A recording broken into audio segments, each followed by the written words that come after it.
go.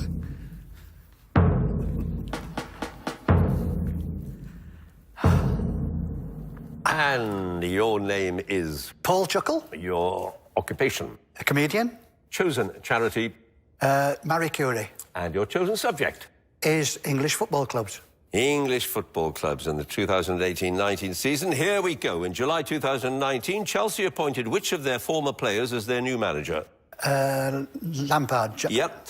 Cardiff City, who are nicknamed the Bluebirds, controversially changed their blue home shirt to another colour in 2012 before changing it back in 2015. What colour? Yellow. Red. In the 1990s, which club built a stand called the Bill Shankly Kop? Shankly had played for them in the 1930s and 40s before his successful managerial career with Liverpool. Liverpool FC. Preston North End. In August 2019, a club in the northwest of England revealed its new mascot named Krusty the Pie, designed by two children who'd won a competition in which more than half of the other entries also involved pies. Which club was it? Newcastle. Wigan. In 1986, Bristol Rovers left Eastville, which had been their home ground for almost a century in Bristol, and played their home matches in a different city until '96. Which city? Bath. Yeah.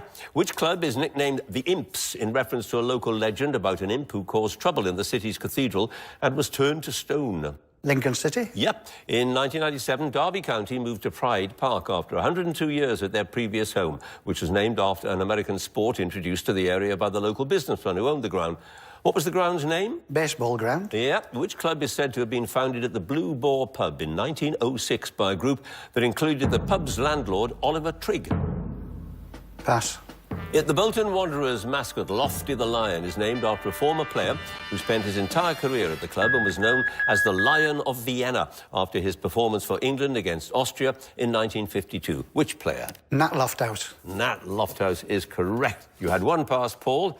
The club said to have been founded in 1906 in the Blue Ball was Southend. Southend United. Of course it was. And you have scored 5 points. Oh, thank you very much.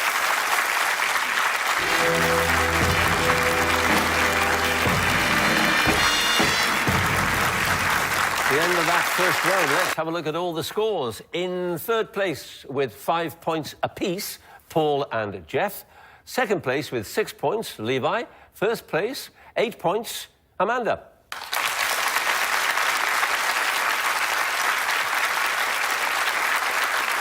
So it is the general knowledge round now, and if there is a tie at the end of it, then the number of passes is taken into account, and the person with the fewer passes is the winner. And if they're tied on passes as well, then there has to be a tie break. So let's get on with it and ask Paul to join us again, please. And Paul, I don't think you'll be offended if I describe you as a clown in the best possible way. Thank you very much. Yes, it's fine, yes. I'm from Rotherham.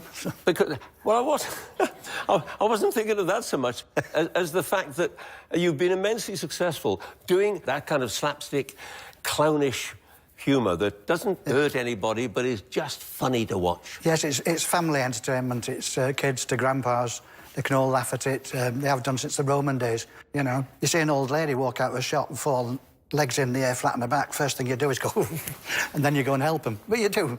But it's human nature, isn't it? It is.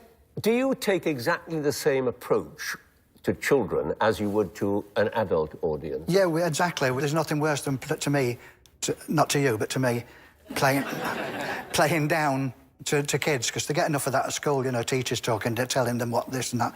We never played down to them, we always played with them.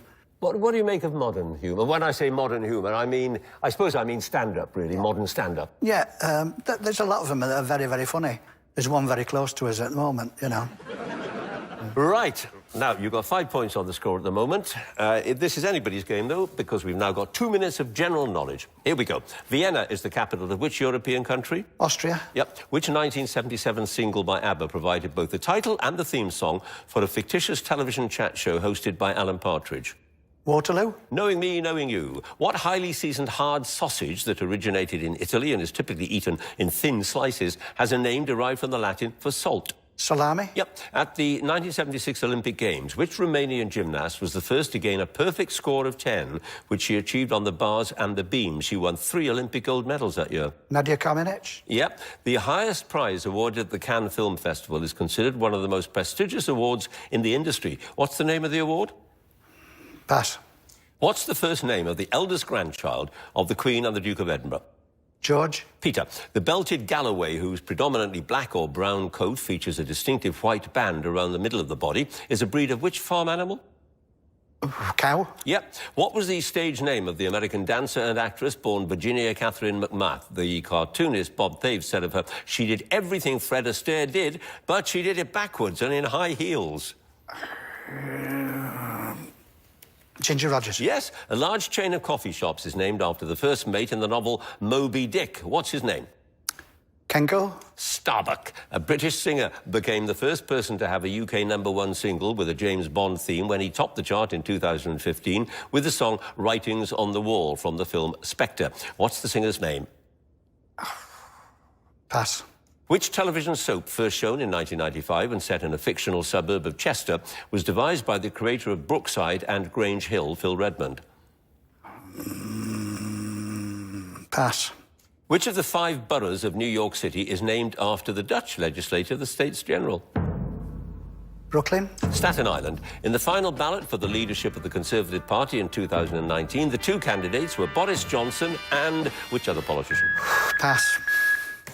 I was going to say name a politician, but there's just too many, aren't there? There are Anyway, many. I can tell you because we're out of time. It was Jeremy Hunt. Of course it was. Yeah. And your other passes were Hollyhocks was that... Hollyoaks. I knew that straight away. Yeah, I know. It's weird, isn't it? Sam Smith, who was the British singer, became the first person to have a UK #1 with that James Bond theme. And the highest prize of the Cannes Film Festival, which you also know, the Palme d'Or. Of course it is. Yeah. Anyway, you're in double figures, Paul. You've got 10 points. Oh.